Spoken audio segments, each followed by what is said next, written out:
ভাই অনেক প্রশ্ন আছে কিন্তু সময় আমার হাতে খুব বেশি নাই, রাত অনেক হয়েছে। আমরা অল্প 10 থেকে 15 মিনিটের মধ্যে চেষ্টা করি, ফিক্স হবে তখন এটা মসজিদ হিসেবে পরিগণিত হবে, তার আগ পর্যন্ত মসজিদ হিসেবে গণ্য হবে না।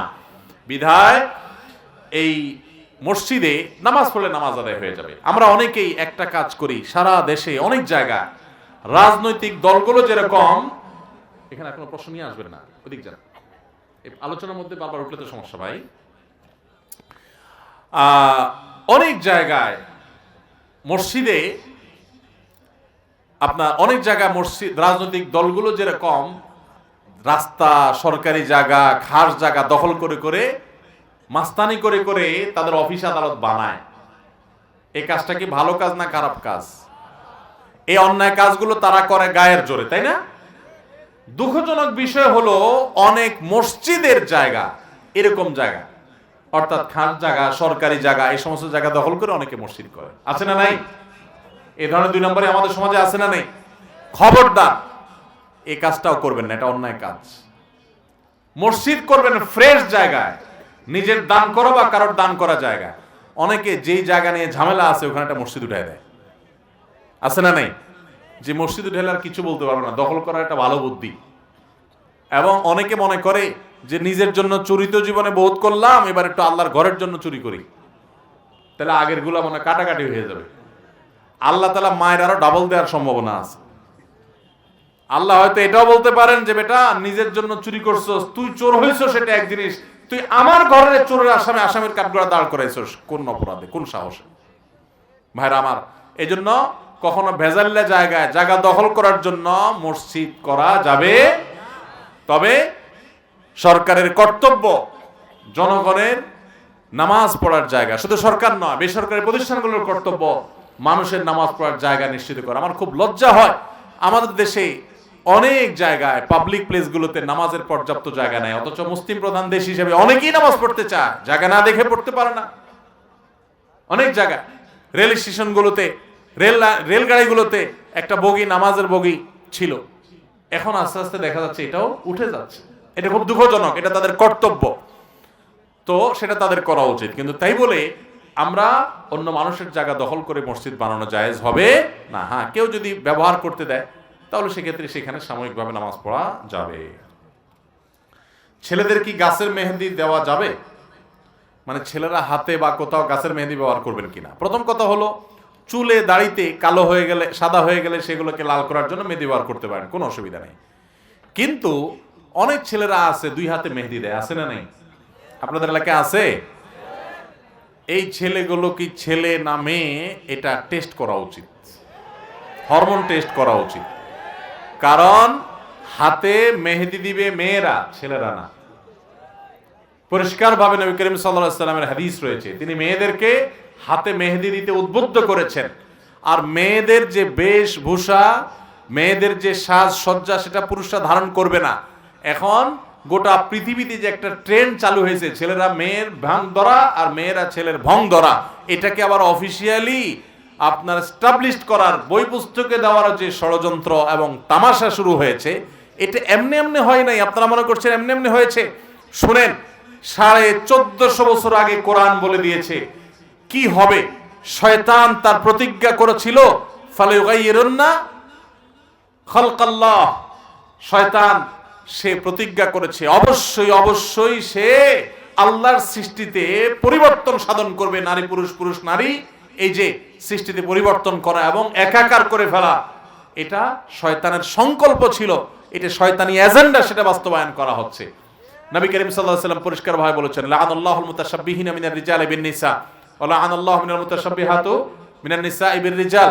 যে সমস্ত পুরুষরা মহিলাদের আর মহিলারা পুরুষদের বেশ ধারণ করে, পোশাকে আশাকে চলনে বলনে পুরুষরা মহিলাদের মতো, মহিলারা পুরুষদের মতো, আল্লাহ তাআলা লানত তাদের উপরে বর্ষিত হয়।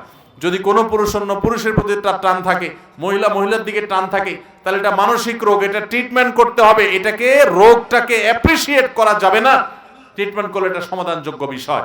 সমকামিতাকে প্রতিষ্ঠা করার জন্য এটা করা হচ্ছে, বিধায় এগুলো করা যাবে না। এজন্য নারী পুরুষের নিজস্ব স্বকীয়তা বজায় রাখতে হবে।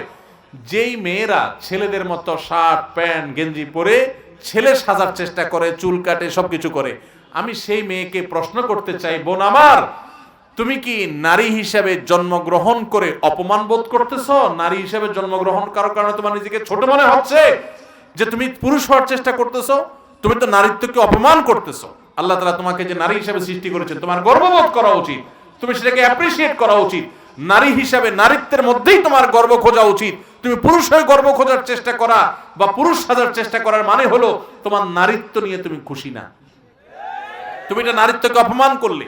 ঠিক একই ভাবে যে পুরুষ মহিলার বেশ ধারণ করে, এখন দেখেন এই যে হাতে মেহেদি দেয়, তারপরে চুড়ি পরে, স্বর্ণের জিনিসপত্র পরে, তারপরে যায় চুল মহিলাদের মতো আপনার বিভিন্ন স্টাইল ধারণ করে, এগুলো সব শয়তানি এজেন্ডা। আপনি দেখেন শয়তান কিভাবে উল্টায় দিছে, মেয়েদেরকে উস্কানি দিছে তোমরা ছেলেদের মতো হয়ে যাও। এই জন্য মেয়েদের দেখবেন তারা শার্ট পরে, প্যান্ট পরে, জামা কাপড় ছেলেদের মতো পরে, আর ছেলেরা তারা উল্টা। পুরুষদের জন্য নির্দেশ হলো টাকনুর উপরে প্যান্ট পাজামা পরবে, আর মহিলাদের জন্য নির্দেশ হলো টাকনুর নিচে পরবে। এখন মেয়েরা পরে ওই যে কি প্লাজো, আরো কি জানি আছে, এগুলা মানে তারা পরে উপরে, আর ছেলেরা পরে কোথায়? অর্থাৎ শরীয়ত যেটা নির্দেশ করছে ওইটার উল্টাটা, ঠিক না? এটা কি এমনি এমনি হচ্ছে? জি না, শয়তান কোরআন হাদিসে আপনি না জানলে কিছু শয়তান অনেক ভালো করে জানে। এই জন্য শয়তান আমাদেরকে তো জাহান্নামে নিতে হবে। আমাদের বাবা আদমের কারণে জান্নাত থেকে বের হয়েছে, সে তখনই সংকল্প করেছে যে তোদেরকে জাহান্নামে নিয়েই ছাড়বো। আল্লাহ যা নিষেধ করছে ওইটা বেশি বেশি করাবে সে। ভাইরা আমার, মেয়েদের জামা কাপড় এখন ওড়না দেখা যায় না, থ্রি পিস ওড়না নেই, কিন্তু ছেলেরা পাঞ্জাবি কিনতে গেলে পাঞ্জাবির সাথে একটা ওড়না দেয়, আছে না নাই? এগুলা কিয়ামত নিকটবর্তী হওয়ার লক্ষণ। আল্লাহ তাআলা আমাদেরকে হেফাজতে থাকার তৌফিক দান করুন। ভাইরা আমার, স্রোত, জাহান্নামের স্রোত আলেম ওলামারা বন্ধ করতে পারবেন না, কিন্তু যুগে যুগে নবী রাসূলগণ চেষ্টা করেছেন, খুব কম মানুষ কথা শুনেছে। ওই কম মানুষই জান্নাতে যাবে। এখন আপনার ব্যাপার এটা, আপনি কি কম মানুষের দলে থাকবেন না বেশি মানুষের দলে যাবেন? স্রোতের তালে তালে চলবেন না স্রোতের উল্টা চলবেন? ইউনিক হবেন নাকি গতানুগতিক হবেন? সিদ্ধান্ত আপনাকে নিতে হবে, জান্নাতে যাবেন নাকি জাহান্নামে যাবেন। আলেমদের দায়িত্ব তারা পালন করছে, তাদেরকে আল্লাহ তাআলা দারোয়ান করে, প্রহরী করে পাঠান নাই, তারা তাদের দায়িত্ব পালন করছে। ওমা আলাইনা ইল্লাল বালাগ, আমাদের পৌঁছানোর দায়িত্ব আমরা পৌঁছে দিয়েছি। কিয়ামতের ময়দানে জাহান্নামে নেওয়ার সময় প্রহরীরা জিজ্ঞাসা করবে, আলাম ইয়াতিকুম নাযীর, তোমাদেরকে কি কেউ সতর্ক করে নাই এসে? তখন বলবেন বালা কাদ জাআনা নাযীর, হ্যাঁ সতর্ক করার জন্য এসেছিল তারা, কিন্তু আমরা তাদেরকে বিশ্বাস করি নাই, তাদের কথা মানি নাই। সে করুণ পরিণতি থেকে বাঁচার জন্য এখনই আসুন সংকল্প করি, সতর্ক হই, সকল হারাম বর্জন করি। চেষ্টা করবো তো ইনশাআল্লাহ। আল্লাহ আমাদের সবাইকে তৌফিক দান করুন। নবী সাল্লাল্লাহু আলাইহি সাল্লামের কাছে একবার কোন এক মেয়ে হাত দিয়ে কিছু একটা জিনিস পর্দার আড়াল থেকে দিয়েছেন বা নিয়েছেন। তো মেয়ের হাতে মেহেদি না দেখে নবী সাল্লাল্লাহু আলাইহি সাল্লাম হাত চোখে পড়ার পর বললেন যে ব্যাপার কি, মহিলাদের এই সাইড থেকে হাত আসলো, হাতে মেহেদি নাই, কোনো পুরুষের হাত নাকি? তার মানে নবী সাল্লাল্লাহু আলাইহি সাল্লাম পুরুষের হাতে মেহেদি চিন্তাও করতেন না, এবং মেয়েদের হাতে মেহেদিকে অ্যাপ্রিশিয়েট করতেন। এই জন্য অনেক ছেলেরা বিয়ের সময় মেহেদি পরে। ছেলেদের সাজগোজ না, সাজগোজ হলো মেয়েদের জন্য। মেয়েদেরকে শরীয়ত বলছে যত মনে চায় সাজগোজ করবে, ছেলেরা শুধু পরিপাটি পরিচ্ছন্ন থাকবে, বাস যথেষ্ট, এর বেশি দরকার নেই। পশ্চিম দিকে কি থুতু ফেলা যাবে? পশ্চিম দিকে থুতু ফেলা যাবে না। আমরা অনেকে এটা জানি না, থুতু আসছে ফেলে দেওয়ার দরকার, ফেলে দিয়েছি। পশ্চিম না পূর্ব অনেকে হিসাব করি না আমরা, তাই না? নবী করিম সাল্লাল্লাহু আলাইহি ওয়াসাল্লাম বলেছেন, মান তাফালা তুজাহাল কিবলাহ জাআ ইয়াউমাল কিয়ামাতি ওয়া তাফালাতুহু মা বাইনা আইনাই। যে ব্যক্তি পশ্চিম দিকে কপ, শ্লেষা এগুলো ফেলবে, থুতু এর মধ্যে পড়ে যায়, এগুলো যারা পশ্চিম দিকে ফেলবে কিয়ামতের ময়দানে তার অপমানকর শাস্তি হবে, যে এগুলো তার কপালে নিয়ে সে উত্থিত হবে, সবাই তার কপালে ফিক্স হবে, দেখে বুঝবে যে দুনিয়াতে সে এই কাজটা করতো। এই জন্য কখনো যদি কেবলার দিকে ফেলে ফেলেন, মনে হয় সাথে সাথে তওবা করেন যে ভুলে আমি কেবলার দিকে ফেলে দিয়েছি। ডানে বামে, সবচেয়ে উত্তম হলো বামে ফেলা, কেবলার দিকে না ফেলানো, এটা উত্তম এবং এটাই করণীয়, না হলে গুনাহ হবে। এই জন্য আমরা যথাসম্ভব কেবলার দিকে থুতু ফেলবো না। তারাবির সালাত আদায় করার সময় 4 রাকাত পরপর যে দোয়া পড়া হয় তা কি পড়া জায়েজ আছে? তারাবির নামাজের 4 রাকাত পরপর যে দোয়া পড়া হয়, সুবহানাজিল মুলকে ওয়াল মালাকুতে, এরপরে কি ওয়াল ইজ্জাতি ওয়াল আজমাতে, আর কি কি আমি জানিও না এটা আসলে পুরাটা। তো কোরআন এবং হাদিসে যদি থাকতো তো অবশ্যই মুখস্থ করতাম, যেহেতু কোরআন হাদিসে নাই সেজন্য এটা আমিও জানি না। কথা কি বুঝাতে পারছি? 4 রাকাত পরে তারাবির নামাজ 4 রাকাত পর পর যে ইমাম সাহেবরা একটু গ্যাপ দেন, এটা কেন দেয় জানেন? জানেন না আপনারা? রেস্ট করার জন্য। যে টানা 2-4 রাকাত নামাজ পড়া হয়ে গেছে, এখন একটু গ্যাপ দেয় একটু রেস্ট করার জন্য। কারণ উজু লাগলেও করবে, কেউ ফ্রেশ হলে হবে। আরব দেশগুলোতে এই সময়ে মানুষ চা কফি আপনার খেজুর টেজুর পানি টানি খায়, আবার পুরো উদ্যমে নামাজ শুরু করবে সেজন্য। তাহলে 4 রাকাত ধরে নামাজ যে পড়ছেন, ডিউটি কি ইমাম সাহেব করছে না আপনি করছেন? মূল ডিউটি কে করছে? হাফেজ সাহেব না করছে তারাবিতে? আপনি তো বরং 4 রাকাত চুপচাপ শুধু শুনছেন, তাই না? ইমাম তেলাওয়াত করছে, তাই না? আপনার তো কষ্ট হয় না। এখন 4 রাকাত পরে একটু গ্যাপ দিছে, এখন বরং আপনি সুবহানাল মুলকে দিলেন টান, তো যেটা রেস্টের জন্য দিছে ওটা তো আরো বেশি পরিশ্রম করলেন আপনি। তাহলে কি রেস্ট হইলো? এই দোয়া কোন কোরআন হাদিসে কোথাও প্রমাণিত নয়। এক সময় আমরা অনেক যুবক দেখেছি ছোটবেলায়, যারা তারাবির নামাজ পড়তে যাইতো না, যদি কেউ জিজ্ঞেস করতো তারাবি পড়তে যাস না কেন, তো বলতো যে তারাবির দোয়া এখনো মুখস্থ হয়নি। মাসানায় তার বুধবার যে দোয়া কোরআন হাদিসেই নেই, এটা আবার মুখস্থ করার দরকার কি? কোনো দরকার নেই। হ্যাঁ, 4 রাকাত পরে অবসর সময় আপনি চাইলে সুবহানাল্লাহ আলহামদুলিল্লাহ পড়েন, চাইলে কোনো দোয়া বা আল্লাহর কাছে করেন, চাইলে যা খুশি, এটা আপনার ব্যাপার। কিন্তু শরীয়ত আপনাকে কোনো ডিউটি দেয়নি। আমাদের দেশে একেবারে সবাই একসাথে সুরে সুর মিলে এই 4 রাকাত পরে দোয়া পড়ে, এটা সুন্নাহ না। মেয়েরা কি লম্বা জামার নিচে, বোরকার নিচে জিন্স বা টাইট প্যান্ট পরতে পারবে কিনা? যদিও তা দেখা যায় না বলে ছেলেরা তা দেখতে পারে না। ও বলে যে ছেলেরা দেখতে পারে না। দেখুন, একজন মুসলিম তিনি অন্য ধর্মাবলম্বীদের সাদৃশ্য গ্রহণ করবে না। মুসলমান মেয়েরা তাদের পোশাক আশাকের নিজস্ব স্টাইল আছে না নাই? সেখানে অন্য ধর্মের অনুসারী মেয়েরা, ফাসেক মেয়েরা, খারাপ মেয়েরা বা আল্লাহর অবাধ্য মেয়েরা, যারা পর্দা পুশিদা বুঝে না, সেই মেয়েরা যেরকম খোলামেলা চলে, তারা এরকম জিন্সের প্যান্ট শার্ট এগুলো পরে। কেন মেয়েরা জিন্সের টাইট প্যান্ট পরে? কেন? এই কেনর উত্তর আমরা 100% মানুষ জানি। এই প্যান্টগুলো, টাইট প্যান্টগুলো কেন পরে, এটার উত্তর সবার জানা আছে না? কত নোংরামি হলে, কত কুরুচিপূর্ণ হলে, কত মানুষ নিচে নামলে তার নিজের শরীরের অঙ্গ প্রত্যঙ্গ মানুষের কাছে প্রদর্শন করবার জন্য সে বিলিয়ে বেড়ায়। তাকে নিয়ে মনে মনে যেসব চিন্তা মানুষ করে, সেগুলো যদি মুখে উচ্চারণ করতো, সে নিজের জুতা খুলে পিটাইত। যদি ন্যূনতম আত্মসম্মান বোধ থাকতো তো এটা করতো না। কোরআন বলতেছে 1400 বছর আগের ইতিহাস, ইসলাম আসার আগে সমাজের কৃতদাসীরা এবং অশিক্ষিতরা, মূর্খরা, মহিলারা তারা বেপর্দা চলতো। আর মুসলিম নারীদের সম্পর্কে আল্লাহ বলেছেন, যালিকা আদনা আন ইউরাফনা ফালা ইউযাইনা, তোমরা মেয়েরা পর্দা পুশিদা করে শালীন পোশাক পরে চলবে, তাতে বোঝা যাবে তুমি বাজারি মেয়ে না, তোমার ভিতরে ব্যক্তিত্ব আছে, আত্মসম্মান আছে, আত্মমর্যাদা আছে, তুমি মুসলিম সম্ভ্রান্ত নারী। তোমাকে নিয়ে অন্য পুরুষরা মনে মনে বাজে চিন্তা, কুচিন্তা করবে, এটা তুমি হতে দেবে না। সেজন্য তোমার সম্ভ্রম তুমি হেফাজত করবে। আর যে সমস্ত মেয়েরা নিজেদেরকে এভাবে উপস্থাপন করে, তারা নিজেদেরকে অন্যদের সামনে অপমানিত করে, নির্লজ্জের মতো নিজেকে নিয়ে বাজে নোংরা কল্পনা মনে মনে জেনা করার সুযোগ করে দেয়। এটা সবাই বুঝে, কিন্তু তার বিবেকটা সেভাবে কাজ করে না। ইসলামের চাইতে পবিত্রতম জীবন ব্যবস্থার জন্য কোথাও নেই। একটা কালো বোরকাই পড়তে হবে, নট নেসেসারি, এটা জরুরি না, কিন্তু আপনাকে শালীন হতে হবে। সৌন্দর্য প্রদর্শন করে বেড়াবার মানসিকতা থাকতে পারবে না। এটা জাহিলি যুগের, মূর্খ যুগের মানুষরা করতো, এটা কোনো সভ্য যুগের মানুষরা করে না। পশুরা করে, এটা মানুষ করে না। অনেক সমাজে দেখবেন, অমুসলিম প্রধান সমাজে দেখবেন, ফাসেক সমাজে দেখবেন যে সেখানে মেয়েরা শীতের দিনে পর্যন্ত তারা দেখবেন যে হাফ প্যান্ট পরে ঘুরতেছে, পুরুষ কিন্তু ঠিকই ফুল প্যান্ট পরে ঘুরতেছে। তাহলে ঠান্ডা কি ওই বেচারির লাগে না? স্বাধীনতার নাম দিয়া তারে ভোগের পণ্যে পরিণত হওয়া করা এবং বাজে একটা জায়গায় নিয়ে আসা, এবং এই যে শীত গ্রীষ্মের কষ্ট তাদেরকে দেওয়া, এগুলো তাদেরকে ফ্যাশনের নাম দিয়ে করা হয়েছে। এটা শয়তানি চক্রান্তের অংশ। মনে রাখবেন, নারী পুরুষ, মুসলিম নারী পুরুষ তাদের পোশাকের ব্যাপারে খুব সিরিয়াস হবে। কোরআনে আল্লাহ তাআলা একই সূরা 3 বার ইয়া বানি আদম বলে ডেকে ডেকে পোশাকের ব্যাপারে সাবধান করে বলেছেন, তোমাদের বাবা মা আদম হাওয়াকে, আদি পিতা মাতাকে জান্নাত থেকে এই পোশাক খসিয়ে তারপর বের করা হয়েছে। সো তোমরা সাবধান হবে তোমাদের পোশাক নিয়ে কোনো ষড়যন্ত্র যেন করতে না পারে শয়তানের দোসররা।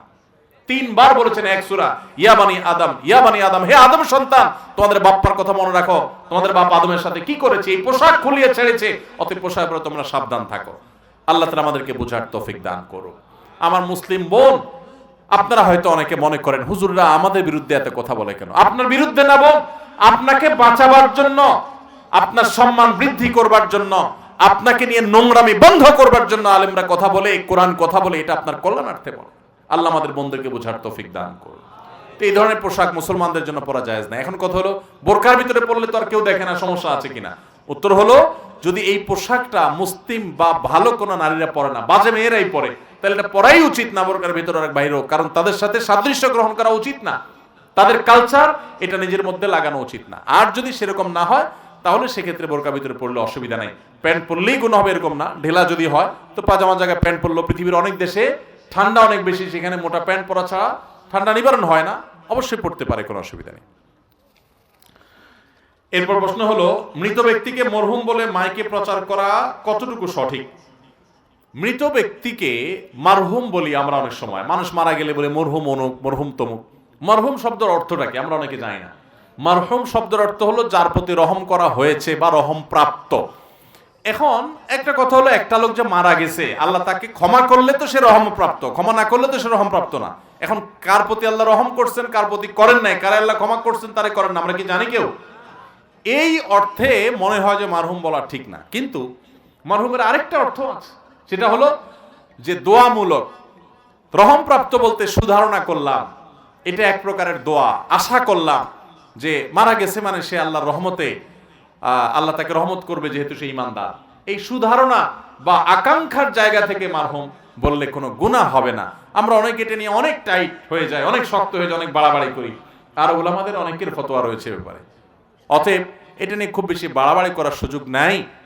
তবে এটা ঠিক যে আমরা যদি তার জন্য দোয়া করি, মৃত ব্যক্তির জন্য, রহমতুল্লাহি আলাইহি রাহিমাহুল্লাহ, তাহলে অনেক ভালো। আমাদের একটা ভুল ধারণা আছে, আমরা মনে করি বড় কোনো আলেম, বড় কোনো নেককার, বড় কোনো আল্লাহওয়ালা নাম করা কোনো ব্যক্তি মারা গেলে, তখন তার বড় হুজুর মারা গেলে তখন রহমতুল্লাহ আলাইহি বলা যায়। রহমতুল্লাহ আলাইহি মানে তার প্রতি আল্লাহর রহমত নাজিল হোক, এটা ছোট মানুষ হলে তো আরো বেশি করে বলা উচিত। ছোট মানুষের আল্লাহর রহমত দরকার আছে না নাই? এটা তো দোয়া, দোয়া তো সবার জন্য প্রযোজ্য হয়। এজন্য আমাদের সাধারণ মুসলমানও মারা গেলে তাদের সাথে রহমতুল্লাহ আলাইহি আমরা বলতে পারি, এটা বেশি উত্তম। আমার নাম মোহাম্মদ ফজলে রাব্বি, সবাই রাব্বি বলে বলে ডাকে, এতে পাপ হবে কিনা? রাব্বি মানে আমার রব। আমার রব মানে শুধু পালনকর্তাই না, রব শব্দের আরো বহু অর্থ আছে। এই অর্থে রাব্বি বললে গুনাহ হয়ে যাবে, শিরক হয়ে যাবে এমন না। তারপরেও যেহেতু ফজলে রাব্বি বলা আছে, তখন তার অর্থ দাঁড়ায় আমার রব আল্লাহর অনুগ্রহ, এটা হলো পুরো নামের অর্থ। তাহলে সেক্ষেত্রে ফজলে রাব্বি পুরোটাই বলা উচিত, শুধু রাব্বি বলা উচিত না। এমনিতে রাব্বি বললে যে সাধারণত রাব্বি বললেই যে একেবারে গুনাহ হয়ে যাবে সেরকম না, কারণ রব্বি শব্দের অর্থ শুধু আমার পালনকর্তাই না, আরো অন্য অর্থ আছে, সে অর্থে বলা যেতে পারে। তবে ফজলে রাব্বি রাখলে পুরোটাই ডাকা উচিত, সেক্ষেত্রে শর্ট করা উচিত না। আর যারা নাম রাখেন তাদেরও খেয়াল করা উচিত যে আমাদের দেশে মানুষ কোন কোন নাম শর্ট করে করে বলে। এত সুন্দর সুন্দর নাম, সেগুলোরে ভেঙ্গায়া বাইঙ্গা চূড়া ওইটারে এমন ভাবে ব্ল্যান্ড করে বলে যে নামের কোনো আগা মাথা কিছু থাকে না। অনেক নাম কয়েকবার শুনে এরপরে চিন্তা করতে হয় শব্দের মূল জায়গাটা কি আছে না জায়গা। এরকম অনেক বিকৃতি আছে, আমরা বিকৃতি আর করে এখন দেখাতে চাই না। টিউব মেহেদি বা কোনো মেহেদি হাতে দিলে ওযু হবে কিনা? টিউব মেহেদি হাতে দিলে ওযু হবে, টিউব মেহেদি হাতে দিলে ওযু হবে না ব্যাপারটা সেরকম না। টিউব মেহেদি বা বাজারে যে সমস্ত মেহেদিগুলো পাওয়া যায় আর্টিফিশিয়াল, এই মেহেদিগুলো হাতে দিলে বা শরীরে ব্যবহার করলে, মেয়েদের ব্যাপার যে মেয়েরা হাতে দিবে, এটা পুরুষরা তো দাড়ি দিবে, দাড়িতে চুল দিবে, তারা তো হাতে দিবে না। যাই হোক, এই টিউব মেহেদি যদি মেয়েরাও হাতে দেয় বা পুরুষরা যদি হাতে দেয়ও ওযু হয়ে যাবে। যদিও পুরুষদের দেওয়া উচিত না, মহিলাদের জন্য সাজগোজ, কিন্তু হাতে দিলে ওযু হয়ে যাবে, ওযুর কোনো অসুবিধা হবে না। সাধারণত এই মেহেদিগুলো দিলে অনেক সময় দেখা যায় শুকানোর পরে খসে পড়ে। হ্যাঁ, এই যে খসে পড়ে, এই খসে পড়ে যে এর মানে অনেকে মনে করে উপরে একটা আবরণ পড়ে যায়, সে আবরণটা পড়ে, এটা ভুল। আমি এটা একসময় জানতাম না, পরে এটা নিয়ে পড়াশোনা করলাম, ক্লিয়ার হলো, বিভিন্ন ভিডিও দেখালাম, বিভিন্ন আপনার আর্টিকেল পড়লাম, তখন দেখলাম যে এই মেহেদিগুলোতে এক ধরনের কেমিক্যাল দেয় অ্যাসিডের মতো, সেগুলো কোথাও একটু বেশি পড়লে ওই জায়গার চামড়ার উপরে সূক্ষ্ম লেয়ারটা পড়ে যায় অ্যাসিডের কারণে, মূলত কোনো আলাদা লেয়ার পড়ে না শরীরের উপরে, যার কারণে ওযুর গোসল হয়ে যাবে, কোনো অসুবিধা নেই। মাগরিব, এশা এবং ফজরের নামাজ এককভাবে আদায় করলে নীরবে সূরা পাঠ করতে হবে নাকি সরবে? যদি কখনো জামাত ছুটে যায়, আপনি পুরুষ মানুষ, জামাতে পড়া উচিত। একা একা যদি পড়েন তো উচ্চ স্বরে কেরাত পড়তে পারেন, নীরবও পড়তে পারেন একা একা যখন পড়বেন। তবে উত্তম হলো একা একা পড়লেও একামত দিয়ে আপনি ইমামতি করার নিয়ত করে একবার ইমাম সাহেব যেরকম পড়ে, যেহেতু মাগরিব এশা রাতের নামাজ, অতএব জোরে পড়বেন। আর যদি আস্তে আস্তেও পড়েন নামাজ হয়ে যাবে। সালাত আদায়ের সময় যদি মেয়েদের হাতের কবজি ঢাকা থাকে তাহলে কি সালাত হবে? মেয়েরা হাতের কবজি ঢেকে যদি নামাজ পড়েন নামাজ হয়ে যাবে, কোনো অসুবিধা নেই, তাদের সালাতে কোনো সমস্যা হবে না। তবে মুখমণ্ডল ঢাকার ব্যাপারে নিষেধাজ্ঞা আছে, ছেলে মেয়ে সবার জন্য। মুখ পুরো ঢেকে নামাজ পড়া যাবে না। আমরা করোনার সময় পড়েছি মাস্টার্স পরে, সেটা একটা ব্যাধি থেকে বাঁচার জন্য, একটা বিপদ থেকে বাঁচার জন্য, সেটা ভিন্ন কথা। সাধারণ অবস্থাতে মুখ ঢেকে নামাজ পড়া যায় না, জায়েজ নাই। অনেকে আছে শীতের সময় চাদর মুড়ি দিয়ে নামাজ পড়ে, পুরা মুখ বাঁধা, এটা জায়েজ নাই, বরং মুখ খোলা রেখে নামাজ পড়তে হয়। কোনো মেয়ে যদি পুরুষদের মধ্যে নামাজ পড়ে, খোলা জায়গায় নামাজ পড়তে হয়, এরকম কোনো পরিস্থিতি তৈরি হয়, তাহলে সে মুখ ঢেকে নামাজ পড়তে পারে। সাধারণভাবে মুখ ঢেকে নামাজ পড়বে না, তবে হাত ঢাকলে মেয়েদের কোনো অসুবিধা নেই, নামাজ হয়ে যাবে, যদি হাত ঢাকার নির্দেশ নাই নামাজে। কোনো এক ব্যক্তি নামাজ আদায় করছে, এমন সময় তার সামনে দিয়ে যাওয়া যাবে কিনা? কেউ যখন নামাজ পড়ে তখন তার সামনে দিয়ে হাঁটা গুনাহ। নবী করিম সাল্লাল্লাহু আলাইহি ওয়াসাল্লাম বলেছেন, নামাজি ব্যক্তির সামনে দিয়ে হাঁটাহাঁটি করা এটা কত বড় গুনাহ, এটা যদি কোনো লোক জানতো প্রয়োজনে 40 পর্যন্ত দাঁড়ায় থাকতো, হয় 40 দিন, নবী সাল্লাল্লাহু আলাইহি ওয়াসাল্লাম কি সেটা আর বলেন নাই। ধরেন 40 দিন দাঁড়ায় থাকলেও সে এটার সামনে দিয়ে হাঁটতো না, নামাজের সামনে দিয়ে হাঁটতো না, কারণ নামাজের সামনে দিয়ে হাঁটলে নামাজের মনোযোগ নষ্ট হয়ে যায়, এজন্য জায়েজ নাই।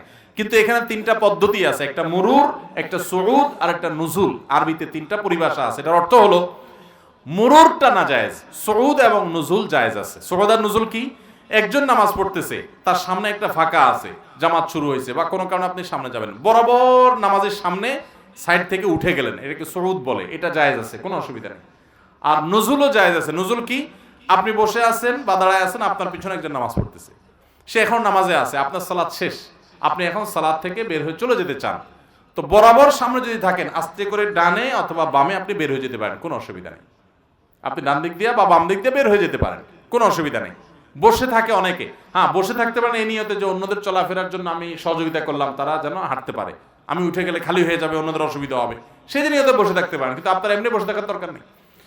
আর যদি নামাজি ব্যক্তির এক পাশ থেকে আরেক পাশে যান, সেটা এদিক থেকে কর এদিক থেকে, এটাকে বলা হয় মুরুর। এটা হাদিসে নিষেধ, মান মাররা বাইনা ইয়াদাইল মুসাল্লি হাদিসে আসছে। মুরুরটা অতিক্রম, ক্রস যেটা, এটা নিষেধ।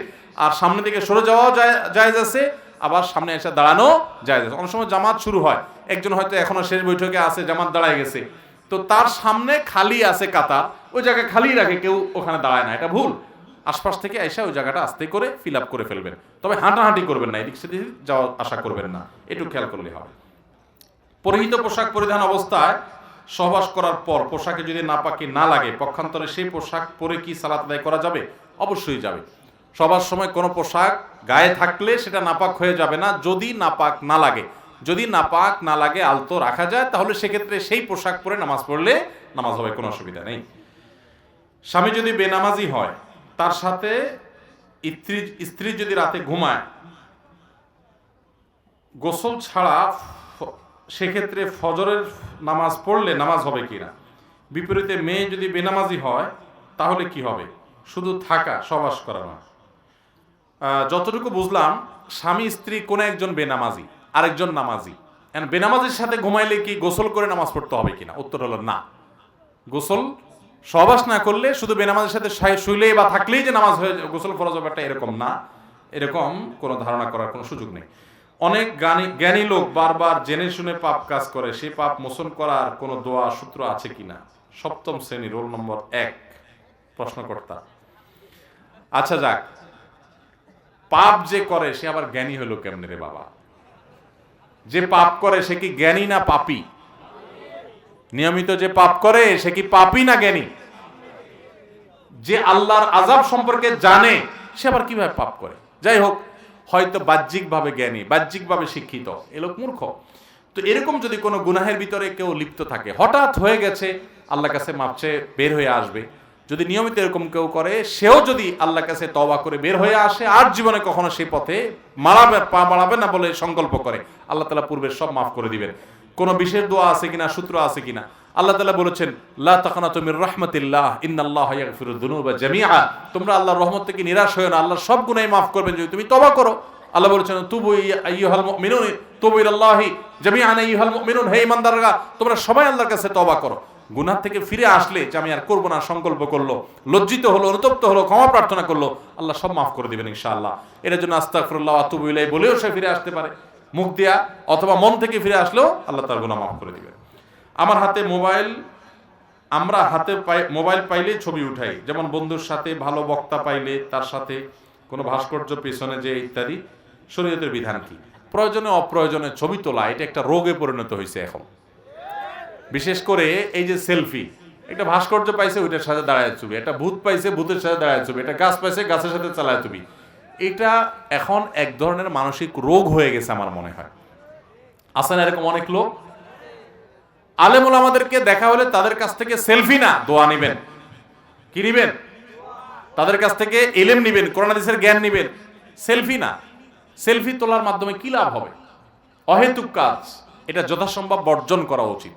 আমাদের কাছে অনেকে আসে, মন খারাপ করবে দেখে চুপচাপ কিছু বলি না, কারণ মোবাইলের এই ফটোগ্রাফিক ছবি যদি প্রিন্ট না করা হয় তাহলে সেটাকে আমরা হারাম মনে করি না। অনেক লোক সেটাকে হারাম মনে করেন, বেঁচে থাকতে পারলে বরং সতর্ক, যেহেতু আমাদের ইখতিলাফ আছে। তো মানুষ যে কত বাড়াবাড়ি করে, বিশেষ করে খুব ভালো নাম করা হুজুর পাইলে এই হুজুরের সাথে মানুষ ছবি তোলার জন্য হিড়াহিড়ি পিড়াপিড়ি কেন করে বলেন তো? হিড়ি কেন করে? লাইক কামানোর ধান্দা। এটা একটা বিজনেস।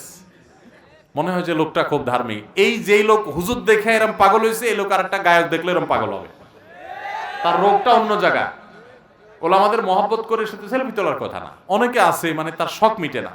একবার মক্কার মতো একটা জায়গায় এক লোক বাংলাদেশি, ভাই একটা ছবি তুলি, খুব পিড়াপিড়ি করতেছে, তোলেন ভাই। তো দাঁড়ায় না যেন বসে একবার তুলছে, তোলার পরে মানে তার মনটা ভরতেছে না, ভাই একটু বসে একটা তুলি।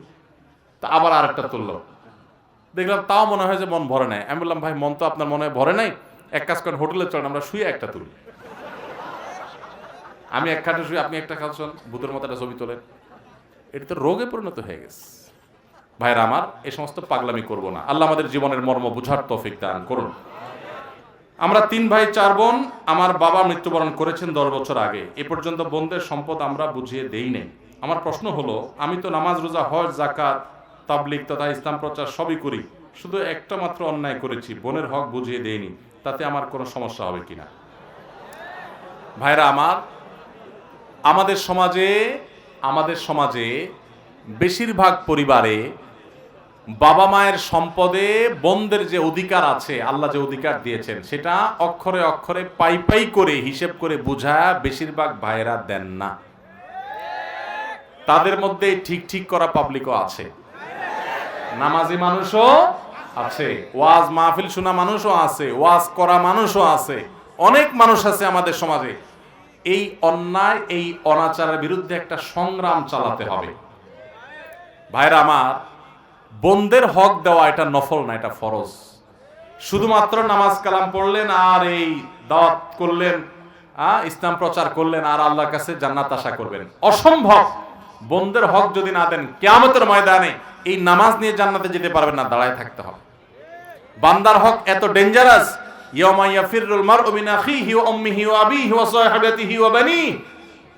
সেদিন কেউ কাউকে চিনবে না, বোনও আপনার পরিচয় দিবে না, সবাই সবার ধান্দায় থাকবে। দুনিয়াতে বোনের হক মারছেন, বোন কিছু বলে নাই, চুপচাপ। আপনি বলছেন ওরা তো চায় নাই, কিয়ামতের ময়দানে ঠিকই নিবে। অতএব বোনদের হক দিবেন তো সবাই ইনশাআল্লাহ। বোনদের হক দিলে মনে হবে কমে যাবে, আল্লাহ তাআলা আপনাকে আরো বেশি বাড়ায় দিবেন। আর যদি সব লুটে পুটে খান, বোন ভাগিনার হক, বোনদের হক নষ্ট করেন, ভাগিনার তো হক নেই, বোনের হক আছে, বোনের হক যদি নষ্ট করেন, তাহলে সেক্ষেত্রে মনে রাখবেন যতটুকু অন্যায় খাবেন ততটুকুর বহুগুণ আপনার সম্পদ থেকে চলে যাবে, টেরও পাবেন না।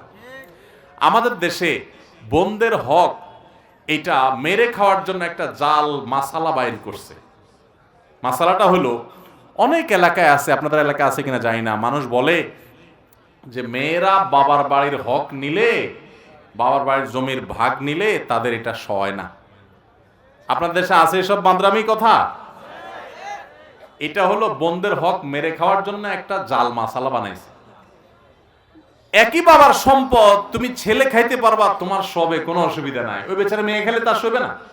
এর চেয়ে বাটপারি আর কি আছে? ব্যাপারটা এরকম হয়ে গেল যে আমি আপনার থেকে 500 টাকা পাবো, আপনি বললেন ভাই আপনি যে 500 টাকা পাবেন এই টাকাটা আমার পকেটে থাকলে সইবে, আপনার পকেটে থাকলে কিন্তু আপনার ধ্বংস হয়ে যাবে। এটা যেরকম চিটারি, বোনদের হক থেকে তাদেরকে বঞ্চিত করার জন্য বাবার বাড়ির হক নিলে তাদের সয় না, এই কথাটা বলাটা চিটারি। যারা বলে তারা সব প্রতারকের দল। অতএব বোনদের হক দিবেন তো ইনশাআল্লাহ? বাপের বেটার মতো বোনদের হক হিসাব করে দিয়ে দিবেন তো ইনশাআল্লাহ? আল্লাহ আমাদের সবাইকে তৌফিক দান করুন। ভাইরা আমার, বোনরা অনেক সময় নিতে চায় না। আমার দেশে মেয়েরা যে কত লাজুক, মেয়েদেরকে দুই সময়ে আমাদের দেশে পুরুষরা সবচেয়ে বেশি বাটপারি করে, চিটারি করে, তাদের ধোকা দেয়, হক নষ্ট করে। একটা হলো বাসর রাতে, আর একটা হলো বাপ মা মরার পর এই বোনদের হক। বাসর রাতে কিভাবে নষ্ট করে? বউরে ফুসলেয়া ফাসলেয়া বলে, দেখো মহর তো দৌড়ছে 10 লাখ 1 টাকা, এখন আমার তো পেটে পাড়া দিলে 10 টাকা বাইর হবে না, তো যেহেতু মুরব্বীরা ধরে ফেলছে, আরে আমি তো কয়দিন পরে ইটালি চলে যাব, কত টাকা চলে আসবে, সবই তো তোমার। মেয়েরা বেচারেরা নরম দিলের মানুষ, তখন এই পাম্পট্টি শুনা তখন বলে, আরে আরে কি বলেন, এই সমস্ত লাগবে না, টাকা পয়সা এই সমস্ত আমার লাগবে না কিচ্ছু। এই বাটপার লোকটা মহিলারে ফুসলেয়া ফাসলেয়া তার কাছ থেকে মাপটা নিয়ে নিল। এই 2 নাম্বারিটা করে। আর আরেকটা হলো বাপ মারা যাওয়ার পরে, মা মারা যাওয়ার পরে, এখন বাবার বাড়ির সম্পদ এগুলো তোমরা নিবা কিনা দেখো, হিসাব নিকাশ করো। মুরব্বীরা বলে বাবার বাড়ির সম্পদে মেয়েদের সয় না, এসব বাটপারি করে। তখন মেয়ে বেচারিরা এমনি তো লাজুক থাকে তারা প্রকৃতিগতভাবে, আর চাইতেও পারে না। এরপরে ভাইরা যদি এসব কাহিনী উঠায়, তখন ইচ্ছাই হোক আর অনিচ্ছা হোক বলে, ভাই থাক, লাগবে না, আপনারা খান, দোয়া করলে হবে আমার জন্য। এই বাটপার ভাইয়ে মেরে দিলে বোনের হক। এই বাটপারি ছাড়বেন তো ইনশাআল্লাহ সবাই? বাপের বেটার মতো বাবা মার মৃত্যুর পর তাদের সম্পদে বোনদের হক অক্ষরে অক্ষরে বুঝাই দিবেন। অনেক মেয়েরা নিতে চায় না, কেন জানেন? কারণ তারা মনে করে যে সম্পদ যদি নিয়ে যায় বাবার বাড়ি থেকে, তাহলে এই বাবার বাড়িতে আমি আর আসতে পারবো না। এটা মেয়েরা মাসালা জানে না। বাবার বাড়ি থেকে তাদের সম্পদ, তাদের হক বুঝে পাওয়ার পরেও তারা ওই বাড়িতে আসার অধিকার তাদের সারা জীবন থাকবে। এই জায়গা তাদের নারী পোতা আছে, এই জায়গা তাদের বাপের ভিটা। ভাইয়ের কাছে বাপ মা চলে গেলেও, মারা গেলেও তো ভাইয়ের কাছে বোন আসবে, রক্ত সম্পর্কীয়, সারা জীবন আসতে হবে। যদি কোনো ভাই মনে করে বোন হক নিয়ে গেছে, এখন আর এখানে কোনো হক নেই, সে মূর্খ, সে অজ্ঞানী, এবং সে কোরআন হাদিসের কোনো ধারণা রাখে না। তার কর্তব্য, বোন হক নিলেও তাকে আদর সমাদর করতে হবে, ভালোবাসা দিতে হবে, দাওয়াত খাওয়াইতে হবে, না নিলেও দিতে হবে, সর্বাবস্থায় করতে হবে। মেয়েদের হক থেকে তাদেরকে বঞ্চিত করব না। মনে থাকবে তো ইনশাআল্লাহ? আমি এখন একটু কিছু পুরুষ দেখতে চাই, বীর পুরুষ, যারা এই এলাকার মানুষ, অন্যরা তাদেরকে চিনে, এবং দাঁড়ায়া বলবেন আমি আমার বোনের হক পাই পাই করে বুঝাই দিছি। এরকম বীর পুরুষ থাকলে দাঁড়ান কেউ। এই পুরস্কার দেওয়া যা সোহেল, তাদের পুরস্কার দেব। বলেন, শুধু বললে হবে না, সাক্ষী লাগবে। আসেন, এদিকে আসেন চাচা। কই আপনি? মাদ্রাসার প্রিন্সিপাল? আপনার বাবা মা কেউ মারা গেছেন? আল্লাহ ওনাদের প্রতি রহম করো। তো আপনি ওনাদের মারা যাওয়ার পরে আপনার বোনের হক দিয়েছেন কয়জন? ভিডিও হচ্ছে, আপনার বোনরা কিন্তু শুনবে, আর সব মানুষও শুনতেছে কথা। তো ও বোনরা আসছে, এখানে সাক্ষী আছে উপস্থিত, মাশাআল্লাহ, নারায়ে তাকবীর, আলহামদুলিল্লাহ। কয়জন বোন? লামসাম কিছু দিয়ে মিটমাট করছেন না? ঠিকঠাক মতো দিয়েছেন? মানে ঠিকঠাক মতো দিয়েছেন, তারা সাথে ওমরা করছে, তাদেরটা তারা পুরো দিয়েছেন। মাশাআল্লাহ মাশাআল্লাহ। কই পুরস্কার কই? মাশাআল্লাহ, আপনাকে আমরা ইনশাআল্লাহ পুরস্কৃত করব, আল্লাহ চাহেন তো। আপনার জন্য বই থাকবে। এদিক থেকে কে জানে হাত তুলছেন? আর কে আছেন? হ্যাঁ, নাম থেকে। আচ্ছা, আর স্ত্রীর মোহর যা ধার্য করা হয়েছে সবটুকুই পরিশোধ করছেন, এরকম বাপের পুত মায়ের পুত যারা আছেন তারা দাঁড়ান। আপনি এদিকে আসেন বাবাজি, এদিকে আসেন। আপনি তো মোহর ধরছেন 5 টাকা সে আমলে। সবাই না, আমি যারে বলি সে, উনি আসুন। ওয়ালাইকুম আসসালাম। বাবাজি, আপনি কি বোনের হক দিয়েছেন? কি দিচ্ছেন? মানে কোন রকম লামসাম কিছু টাকা পয়সা বুঝাই দিয়ে বলছেন ঠিক আছে, দাবি দাবার রাখো না, এটা বইনে কতটুকু পায় বলেন তো?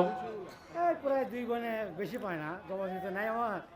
না, মোট সম্পদ থেকে কতটুকু পায় জানেন? ভাইয়ে যা পায় বোনে তার কতদূর পায়? 2 ভাইয়ে 2 গুণে 1 ভাই। হ্যাঁ, ভাইয়ে যা পায় বোনে তার অর্ধেক পায়। হ্যাঁ, তো অর্ধেক দিয়েছেন ঠিক মতো? জি, আল্লাহর রহমতে। কয় ভাই আপনারা? আমরা 3 ভাই। মাশাআল্লাহ, বাবাজির অনেক বয়স হয়েছে, সিনিয়র মানুষ। আপনার বোনরা আপনি দিয়েছেন হক। ইনশাআল্লাহ দিছি। আল্লাহ তাআলা আপনার প্রতি রহম করুক। আল্লাহ আপনাকে দিনের পথে আরো বেশি অবিচল থাকার তৌফিক দান করুন, আমিন। আমরা আপনাকে গুনাহ মাফের উপায় বইটা হাদিয়া দিলাম, আপনার এই ভালো কাজের স্বীকৃতি স্বরূপ। এটা আপনার হাদিয়া। আলহামদুলিল্লাহ। কই আমাদের প্রিন্সিপাল সাহেব কই? আসেন। প্রিন্সিপাল সাহেব কই? মাশাআল্লাহ, আপনাকে আব্দুল্লাহ জাহাঙ্গীর রহমাতুল্লাহর বই ইসলামী আকীদা, এই বইটা উপহার দিলাম আপনার এই ভালো কাজের স্বীকৃতি স্বরূপ। কই মোহর দেন না পাবলিক? কই? ওয়ালাইকুম আসসালাম। বাবাজি আপনি? 27,500 টাকা মহরণ বাদ ছিল, 30,000 টাকা দিয়েছে। মারহাবা, নারায়ে তাকবীর। মহরণে দেওয়ার পরে দেখা করছি। মোহর কত ধরছিল? 27,500। কত বছর আগের বিয়ে? 5/4/1998। 5/4/1998। যুবক পোলাপান, ভালোবাসার ট্রেনিং নাও, এগুলো মেড ইন জাপান ভালোবাসা। তোমাদের মতো মেড ইন চায়না 2 নম্বর ভালোবাসা না। ইটিস পিটিস 2 নম্বরই করবার ভালোবাসা। আগে রিয়েল ভালোবাসা হলো এগুলা, 2 নম্বর পথ না। মাশাআল্লাহ, একেবারে বিয়ের তারিখ এরকম কড়কড়া মুখস্থ করে দিয়েছে। আপনি কি এটা জিকির করেন নাকি মাঝে মাঝে? মানে এত সুন্দর কড়কড়া বলে দিলেন। মাশাআল্লাহ, বাবাজি খুব ভালো লাগলো। তো আপনি মেয়েদের স্ত্রীর মহারণা দিয়েছেন কতদিন পরে বিয়ের? যে জায়গা বিয়ে পড়ার আগেই দিয়ে দিছে। মাশাআল্লাহ মাশাআল্লাহ, আপনাকেই খুঁজছে বাংলাদেশ। যুবক পোলাপান, বিয়ে করে বাসর রাতে বউর হাতে পায়ে ধরে মাপ চাইবেন না এরকম ব্যাটাগিরি করবেন? এরকম ব্যাটাগিরি করবেন। মোহর 10 লাখ 20 লাখ ধরবেন, 10 টাকা দেওয়ার ক্ষমতা নাই, সব 2 নম্বরই করবেন না। যা পারবেন তা ধরবেন, বুঝেন নাই? আর মেয়ের বাবারাও শুনে রাখেন, মোহর 1 গাদা ধরলে বিয়ে টিকে না। মোহর একটু সহনীয় করবেন, সহনীয়। এই পোলাপানগুলো ঠিক ঠিক চিল্লানি দেখে একটু বুঝেন, মায়া করেন। হ্যাঁ, মেয়ের বাবারা বুঝতেছেন, মোহর 1 গাদা হলে শান্তি হয় না বাবা। 50 লাখ টাকা মোহর হয়, 2 দিন পরে ভেঙে যায়। এই যে 27,000 টাকার বিয়ে কত বছর টিকছে? আছেন এখন? ওই তো কত বছর হইলো? 24, 25, 26 বছর। তাহলে 26 বছর চলছে 27,000 টাকায়। হ্যাঁ, মাশাআল্লাহ। তাহলে মেয়ের বাবারা 1 গাদা মোহর ধরলে টিকে না বাবারে। বহু বিয়ে 50 লাখ 40 লাখ 30 লাখ নামকা হস্তে ধরে, এগুলো ভাবসাব জাহির। 10 টাকাও দেয় না আপনার মেয়ের। এই চিটারের নামটা কি, মানেটা কি? অনেকে মনে করে মোহরটা হলো বিয়ের রক্ষা কবচ। ভুল। আগে থেকে চিন্তা করতেছেন বেশি করে মোহর ধরবো, যান ছেলে আমার মেয়েকে ছাড়তে না পারে। যেই ছেলে ছাড়বে কুলাঙ্গার, ও 10 কোটি থাকলেও ছাড়বে। অতএব এই সমস্ত 2 নম্বর চিন্তা করবেন না। বাবাজি আপনি এত সুন্দর কাজ করেছেন, আপনাকে আমি আপনার ওয়াজ আমি মোবাইলে শুনেছি, আজকে নতুন দেখলাম। থাকি বগুড়া, আমি এই পাশে একটা মাদ্রাসা। মাশাআল্লাহ মাশাআল্লাহ, জাযাকাল্লাহ খাইর। বাবাজি আপনি আমাদের আব্দুল্লাহ সাইফুল্লাহ ভাইয়ের লেখা বই যে আফসোস রয়েই যাবে, এই বইটা আপনাকে আমরা হাদিয়া দিলাম। অনেক শুকরিয়া। আল্লাহ আপনাকে সুখী জিন্দেগি রাখুক, আল্লাহ আপনাদেরকে ভালো রাখুক, দোয়া রইল। জি, জাযাকুমুল্লাহ খাইর। কই মহারণার আরেকজন কে? নতুন বিয়ে করবে নাকি? ওয়ালাইকুম আসসালাম। আপনি মহারণা দিয়ে দিয়েছেন বউয়ের? কি দিয়েছেন মহারণা? মহারণা টাকা দিয়ে দিছি। কত টাকা? 50,000 টাকা। আবার পরে ফুসলা ফাসলা নিয়ে নিছেন? না না, নেন নাই? বিয়ে পড়ানোর সময় সঙ্গে সঙ্গে মেয়ের বাবার হাতে দিয়ে দিছি। মেয়ের আপনার ওয়াইফ টাকা কি করছে সত্যি সত্যি বলেন? মেয়ের বাবাকে দিছি, সে ওনাকে দিছে, উনি স্বর্ণ কিনছে। গুড, মাশাআল্লাহ। পরে আবার সেই জন্য বেঁচে ফেলছেন? না, আলহামদুলিল্লাহ আছে। বিয়ে করছে আছে 1 তো? বছর। ও 1 বছর হয়েছে, এখনো সুযোগ পান নাই? না, বাইরে আছিলাম। খবরদার, অনেকে স্ত্রীর স্বর্ণ টর্ণ কিনা দেয়, এরপরে আবার যখন দরকার হয় বিদেশ যাওয়ার সময় বলে দাও কত স্বর্ণ হয়ে যাবে বেঁচে ফেলি। এইসব চিটারি করা যাবে না, ঠিক আছে তো ইনশাআল্লাহ? মাশাআল্লাহ মাশাআল্লাহ। কি নাম আপনার? রুহুল আমিন। রুহুল আমিন ভাই, কোথায় থাকেন? বাড়ি কই? শিবগঞ্জ, শিবগঞ্জ। কোন দেশে ছিলেন? মালয়েশিয়া। মালয়েশিয়া। মাশাআল্লাহ, আল্লাহ আপনাকে কবুল করুক। কি করেন এখন আপনি? এখন কৃষিকাজ, মানে সংসারী আর কি। মাশাআল্লাহ মাশাআল্লাহ। আপনাকে ডক্টর আব্দুল্লাহ জাহাঙ্গীর রহমাতুল্লাহ একটা বই মুসলমানের নিসাব, এই বইটা দিলাম হাদিয়া, ঠিক আছে? আলহামদুলিল্লাহ। মাশাআল্লাহ। আচ্ছা, এই আইটেমে আর কাউকে না দেই। এবার যুবকরা একটু আপনাদের মধ্যে আজকের মাহফিল থেকে কোনো ভালো কাজের নিয়ত করছেন, আর মন্দ কাজ ছাড়ার নিয়ত করছেন, এরকম 2 জন যুবককে আমি পুরস্কার দেব। এদিকে মহরের লোক আর কে আছে? আসলে তো পুরস্কার দিতে হবে, আসেন। ভাই কোথায়? মহর যে দিছেন কোন সাক্ষী আছে এখানে এই মাহফিলে? কে আছে সাক্ষী? দিয়ে বাইর করেন। কই এই লোকের চাচা ভাতিজা কে? কি নাম আপনার? মানিক ভাই। মানিক ভাইয়ের চাচা ভাতিজা কেউ আছেন এখানে? কই ভাতিজা কে? আপনি? উনি মহর পরিশোধ করছে, আপনি কেমনে জানেন? মাশাআল্লাহ, মজা করলাম, আপনারা এমনি বিশ্বাস করছি। জাযাকাল্লাহ খাইর। কি নাম আপনার? মানিক ভাই। কত টাকা মহর ধরছিলেন? 3 লাখ। পুরোটা দিয়ে দিছেন? আচ্ছা, একটু বুঝার আছে আমাদের দেশে এই মহর পরিশোধের মধ্যে আরেক 2 নম্বরই আছে। 2 নম্বরতে কোনো শেষ নাই, বাঙালি বহুত ফাঁক ফোকর বাইর করে। এর ভিতরে আরেকটা 2 নম্বরই হলো যে কোন রকম লামসাম কিছু জিনিসপত্র দিয়া কাবির নামে লেখা দেয় উসুল 3 লাখ। এই 2 নম্বরই আছে না নাই? খবরদার, কিয়ামতের ময়দানে সবগুলোর জন্য ধরা খাবেন। 2 নম্বরই মুসলমান করতে পারে না। যা উসুল সেটা উসুল, আন্দাজে করা যাবে না। যাক ভাই, 3 লাখ টাকা উসুল দিয়ে দিচ্ছেন, মাশাআল্লাহ। আপনাকে আমার লেখা একটা দোয়ার বই হাদিয়া, জাযাকাল্লাহ খাইর। হ্যাঁ যুবকরা, 2 জন লোক লাগবে আমার। আস্তে আস্তে আস্তে। সুবহানাল্লাহ, আপনি মহর দিয়েছেন ঠিক মতো? মাশাআল্লাহ, ঠিক আছে, যান। 1 মিনিট সবর। এই 2 জন দাঁড়াও, আর এই একজন। হ্যাঁ বলেন, কি নিয়ত করছেন আপনি? ভ্যালেন্টাইন্স ডে কে প্রমোট করে যে সমস্ত কোম্পানি, তাদের পণ্য কিনবেন না। মাশাআল্লাহ মাশাআল্লাহ, মারহাবা। মনোহর ভাই বই দিয়ে দেন তারে হাদিয়া। না এখানে আবার সময় লাগবে তো। আচ্ছা জলদি আসেন। হ্যাঁ যুবক, আপনারা বলেন কে কি নিয়ত করছেন? যার নিয়ত যত ভালো হবে সে তত বড় পুরস্কার পাবে। নিয়ত কিন্তু এখন বানায় বানায় করা যাবে না। আমি বলছি আলোচনার মধ্যে যারা নিয়ত করছেন। হ্যাঁ বলেন।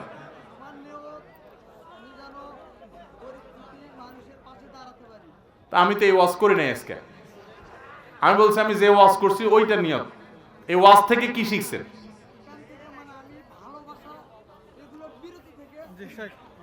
জি মাশাআল্লাহ, জাযাকাল্লাহ খাইর। আরে ভালোবাসার থেকে বিরত থাকলে বাঁচা যাবে, দুনিয়া চলেই তো ভালোবাসা দিয়ে। এটা কেমন কথা? ও হারাম সম্পর্কে তো দূরে থাকবে।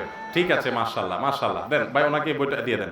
হ্যাঁ ভাই, আপনি বলেন কি নিয়ত করছেন, বলেন।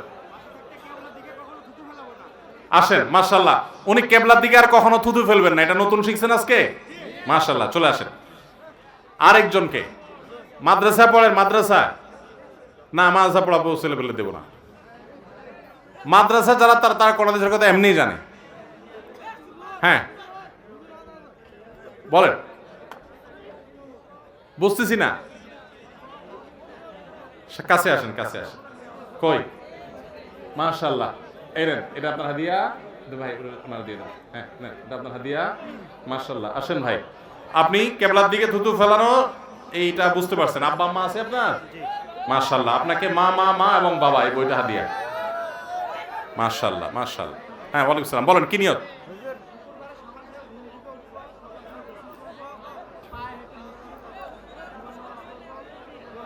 মাশাআল্লাহ মাশাআল্লাহ। জুমার দিনের একটা আমলের কথা বলছি, 5টা কাজ করলে প্রতি কদমে 1 বছরের ইবাদতের সওয়াব পাওয়া যায়। 5টা কাজ কি কি বলেন আবার? সকালে ঘুম থেকে আগে উঠা, ফজর নামাজ জামাতের সাথে পড়া 1, গোসল করব উত্তম ভাবে 2, পায়ে হেঁটে মসজিদে আসবো 3, ইমামের কাছাকাছি গিয়ে বসবো 4, অনর্থক কাজ কথা কোনো কিছু বলবো না, চুপচাপ থাকবো 5। এই 5 কাজ করলে 1 বছরের সওয়াব। মাশাআল্লাহ মাশাআল্লাহ। কি করেন আপনি? কিসের পড়েন? অনার্স পড়েন। আপনার জন্য উপযুক্ত বই আছে, চলে আসেন ভাই। আমরা মজলিসে বসছি, মজলিস থেকে উঠার দোয়া পড়ি। আর আমরা নেব না ভাই, আর নেব না। জাযাকাল্লাহ খাইর। মাশাআল্লাহ মাশাআল্লাহ। পুরস্কার তো আমার কাছে আর নাই, আল্লাহ তোমার পুরস্কার আল্লাহ দিবে। এই ছেলে বোনের সম্পত্তি বুঝাই দিবে। বোন আছে তো নাকি? ও আপনি? মাশাআল্লাহ। জি ভাই, আল্লাহ আপনার প্রতিজ্ঞা কবুল করুক। ভাই নিয়ত করছে বোনের সম্পত্তি বুঝাই দিবে। মাশাআল্লাহ। জি জান, ওই ভাইকে আসতে দেন ভাই। আর নাই, শেষ ইনশাআল্লাহ। আচ্ছা তাহলে কি নিয়ত বলেন? মাশাআল্লাহ মাশাআল্লাহ। এই যুবককেই তো খুঁজছে বাংলাদেশ। 14 ফেব্রুয়ারি ভ্যালেন্টাইন্স ডে বহুত পালন করছে, আর করবেন না। এই 2 নম্বর পথ করবেন না। আল্লাহর জন্য হারাম থেকে দূরে থাকবেন, ঠিক আছে তো ইনশাআল্লাহ? মাশাআল্লাহ। একজনও বেঁচে থাকলে সরে আসলে মাহফিল সার্থক। জাযাকাল্লাহ খায়ের। ভাই, আজকের এই মাহফিল যে মাদ্রাসার তরফ থেকে হয়েছে, এই মাদ্রাসাকে আপনারা আপনাদের সাধ্য অনুযায়ী দান করবেন, সহযোগিতা করবেন তো ইনশাআল্লাহ? আপনাদের ছেলে মেয়ে ভর্তি করাবেন, আলেম ওলামারা আপনাদের আসল বন্ধু সেটা চেনার চেষ্টা করবেন, বোঝার চেষ্টা করবেন। আল্লাহ তাআলা এই মাদ্রাসার ছেলেদেরকে বড় বড় হাফেজে কোরআন, আলেমে দ্বীন, দাঈ আল্লাহ হিসাবে কবুল করুন, বলুন আমিন। আল্লাহ এই এলাকার সমস্ত মানুষকে দ্বীনের জন্য কবুল করুন, বলুন আমিন। আমরা যারা মাহফিল শুনেছি, কথা শুনেছি, আল্লাহ আমাদের সবাইকে আপনি আমলের তৌফিক দান করুন, বলুন আমিন।